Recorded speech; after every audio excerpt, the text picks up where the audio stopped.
الأربعينات وعنده شغل ومسؤوليات تملى بلد.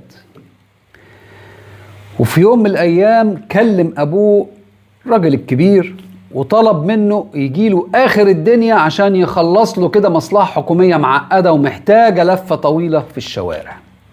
انتوا عارفين يعني الأوراق الحكومية والمصالح الحكومية لما تعوز تخلص فيها حاجة بتبقى عاملة ازاي. ومحمود بيكلم أبوه كان متخيل إن أبوه ده لسه الشاب القوي اللي كان بيلف بيه زمان من غير تعب ولا شكوى. عشان كده كلمه،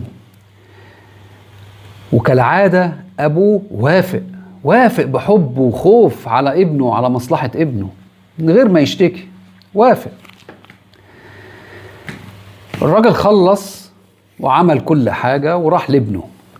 أول ما محمود شافه وصل عنده كده بصله لقى وشه أصفر قوي ونفسه يا عيني مقطوع من الشمس ومن العرق ومن المشي.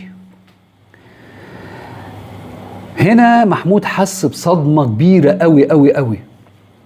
لأول مرة استوعب إن هو طلب منه حاجة فوق طاقته بمراحل. وقف مكانه اتسمر ومسك ايد ابوه كده اللي بترتعش وبسها وبكي لما فهم اخيرا ان الايدين دي بقت محتاجة ترتاح، بقت محتاجة حد يطبطب عليها، فعلا حد يشيل همومهم. طيب ازاي انا احقق الموضوع ده على ارض الواقع؟ ايه هي الاستراتيجية اللي انا المفروض اعملها الفترة الجاية؟